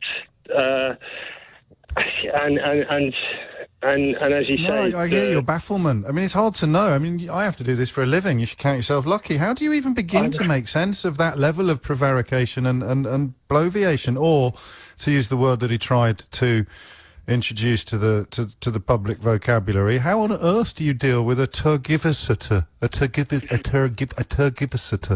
of that stature? It's incredible. And the bit about Keir Starmer being a lawyers take a brief regardless of what their personal feelings are. That is equality before the law. The secret barrister points out that if Boris Johnson had been prosecuted for conspiring to have a journalist assaulted, which he was, of course, recorded doing, then he would have been very grateful for the cab rank rule, because it meant he would have been guaranteed legal representation, even when the evidence against him was so considerable. Yeah, and I think this ties into the whole the whole movement that's happening around the world at the moment, and this statement, because we're talking about the definition of white privilege, which is an inherent advantage based on a society that is racially unequal and has injustices. Now, white privilege is I just want to give an example. Very quickly, because I'm late for the break. Yeah, my mum was refused a job at a British embassy overseas. She's black, African, British, and she was refused a job based on the colour of her skin. She wasn't the face of Britain. White privilege is not being racially profiled for a job, and white privilege is thinking that freedom is granted to everyone. When we know that it isn't. And if we were under any illusions, or if I was under any illusions about that, the last couple of weeks have been astonishing eye-openers, and I'd like to think I was further down the road to enlightenment than many people born in the circumstances I was born in. Thank you, Hamish. I'm moving on only because I'm a little late for the break, and we're talking to Professor John Ashton after this, a man who, I think it's fair to say, got pretty close to calling everything correctly at the beginning of this mess, and was pointing out the direction of traffic was leading us very much into a mess. And so it just occurred to me last night that it'd be interesting to find out what he thinks we should be doing now. Hopefully he'll say we should be doing pretty much everything that we are doing. Find out after this. Coming up at 1 on LBC, Sheila Fogarty. The Prime Minister was challenged at PMQs on the government's record on racial discrimination and on schools remaining closed. Stay with LBC for more on both. Sheila Fogarty on LBC. It's not business as usual right now, but Square has tools to help your business adapt. Like Square Online Store. you can start selling online in a few easy steps with pickup, delivery and shipping options. And if you are selling in person, you can take contactless payments with hardware like Square Reader and Square Terminal. You'll get your money the very next business day, so you can put it to work. All these Square tools work together, no matter where you're selling, and there's never hidden fees or long-term commitments. Find out how Square can help you get back to business by visiting square.com/UK. Square Up Europe Limited is regulated by the Financial Conduct Authority for the provision of payment services. Welcome to a whole new look history with Sky History. I'm going to take you on a journey. You can expect more than ever before. Go big or go home. More quests. You're holding a piece of history right there, man. More skill. We're men of action, not men of words. More reasons to smile. It's all true. And even more explosive shows. Because we're not just showing history, we're making it. Sky History. Available now at no extra cost for Sky TV customers. See sky.com for terms and conditions. GiftGaff gives me flexibility to change my deal to reflect my changing work situations with no penalties. Also, the way GiftGaff has helped members and our local communities who need help at this challenging time is great. Cheers, GiftGaff. With flexible plans, no contracts, and helping communities in need, GiftGaff gives back. Come join us at giftgaff.com. GiftGaff, the mobile network run by you. Terms apply. Leading Britain's conversation, LBC, with James O'Brien.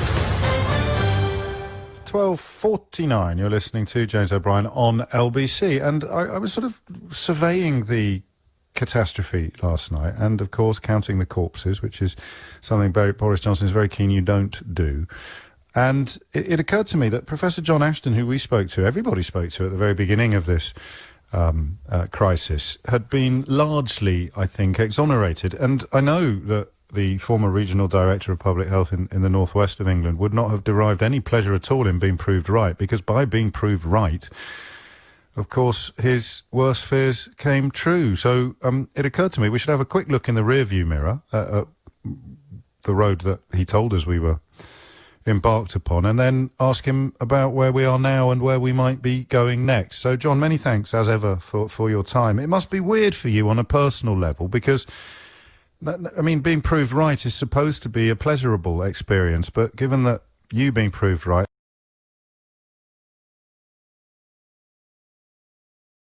even come close either. No, you're absolutely right, James, but that's in the nature of public health, you know, and if you're successful at what you're doing, it's invisible. Prevention is invisible. Nothing happens. Success is nothing happening. Failure is when things like this happen that have happened over the last few months. So if we go back to early February, what would you say were the most important alarms that you sounded at the time? Well, I think if we go right back to the end of January, when the World Health Organization declared a major incident of international concern, that was before the pandemic was declared, which wasn't declared until the 11th of March. But they really declared at that time, that there was something going on. We were seeing these images on our iPhones from China of the chaos that was going on and people being barricaded into their apartment blocks, and the scenes of smoke from the crematoria, from large numbers of people being cremated, and there was a general sense that something horrendous, medieval, was going on. And then WHO called this international emergency on the 30th of January, which was the same day or the day before we left the European Union. So everybody was distracted, I think. Just looking, I've been working with Bahrain over this period. I did an early Sky News broadcast on the 1st of February when the returning people from Wuhan were put into quarantine at Arrow Park Hospital on the Wirral. And the Crown Prince of Bahrain saw that, and it was when I was saying the sort of thing I just said to you, actually. I was saying, that during the lead up to the millennium, if you remember, there was all that effort put into making sure that the world's computer systems didn't collapse. We talked about the millennium bug. There was a fear that all the information systems would collapse, and nothing happened. And then people said, what a waste of money, you know. And standing outside Arrow Park on the 1st of February, I said, it'll be like that, you know. We need to take it seriously. We need to do everything we can to head it off. And we'll be on a hiding to nothing, because if nothing happens, we'll be criticised for wasting money. And if it all goes badly wrong, then people will be criticised for it all going badly wrong. But, you know, the nature of the thing is to do it. Well, they took it seriously in Bahrain. And also, I've just been seeing stuff that a colleague of mine in Cuba has sent me, who's a professor and advises the Cuban government on disasters and emergencies. They took it seriously in January. They set up an international committee to deal with it. They didn't get any cases till March, but they were absolutely ready in Cuba. And they've done really, really well, as Bahrain had done. The task force to deal with this in Bahrain was set up at the beginning of February. So we have this lost month in February, basically. I mean, you know... Can you make sense of that? I mean, we know he went on holiday for half of it, but that might be a little bit simplistic. I mean, you must have wrestled with this question probably more than anybody else. What do you think explains the fact that February was the mother of all missed opportunities? Well, it is. I mean, as always with disasters, or mostly, it's a number of factors that converge. And I think you've got to look at the personality of the Prime Minister. I mean, he's very laid back. He doesn't really believe in intervention. And his personal life has been chaotic. And he was dealing with that. He was dealing with the divorce. He was dealing with this new relationship. We've subsequently learned that his new partner was pregnant. He went on holiday. He was exuberant about leaving the European Union. He seems to have been distracted, basically, and didn't have, took his eye off the ball throughout the month, because he didn't attend any of the COBRA meetings until the one he went to and chaired on the 2nd of March. Well, and that, I mean, you know, out of sight, out of mind, I suppose. To move you forward, John Ashton, to where we are now, and you can pick whichever part you want, but I suppose the very curious quarantine that we've put in place at a time when our infection rate is higher than most of the countries whence travellers are coming, the school situation and possibly the testing and tracing. We've only got a couple of minutes left, but are you worried about the direction of traffic now? I mean, could you say better late than never, or are they still looking a little bit delinquent to you? Well, the bottom line is we shouldn't be easing anything up until we've got the testing, tracing and isolating properly secured, and we still haven't. And there are still issues about personal protection in the care homes. I mean, depending on who you listen to, that seems to be an issue. So these are all things that we really should have got bottomed before we move to any easing off. And I would say that's at least the end of June before we should have done that. I'm more concerned now as well, though, about the educational situation, because this is going to produce a terrible injustice for a lot of children, particularly from poorer families who've not been able to maintain their education over the last couple of months. And those who are going to be doing GCSEs next year and A-levels next year are going to be at a significant disadvantage. And a lot of other children will be as well. I think it's been very hard for kids to do online learning from home, even if it's been quite well set up by the schools. And my view is that we also take this opportunity to do something very radical and accept the situation and say, right, let's recalibrate. Let's start the next school year from January and reset school years from January to December. There's been talk about that over the years, not just the schools, but the universities as well.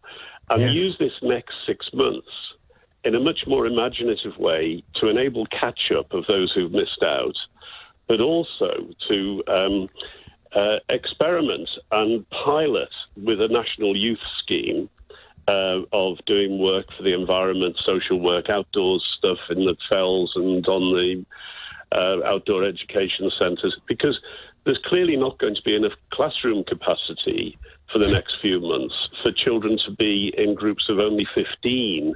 We just don't have the number of classrooms. So what we should be doing instead is splitting them up, doing different things with them, having a rotation through the schools, and doing other activities, things like the Duke of Edinburgh Award Scheme and all of those kind of things. Use the students from the universities as volunteers, and that'll delay by 6 months when all the students that are currently in the universities hit the jobs market, because they're going to not have jobs when they graduate next year, because the market's going to be very kills several birds with one stone. John, I'm going to move you very quickly, if I may, because I'm already more or less out of time. So in a couple of sentences, if you would, what do you feel about the likelihood of a second wave? It's impossible to predict. I think, I feel as though we're back at the end of January. We said we must do everything in our power to stop it happening.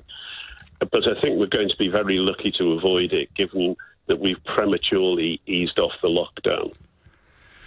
Professor John Ashton, many thanks indeed for all that you've done over the last few months, and for equipping some of us with understanding of issues that would otherwise have eluded us. Although, as I said at the very beginning, you clearly derive no pleasure whatsoever in having seen that your warnings that went unheeded turned out to be true.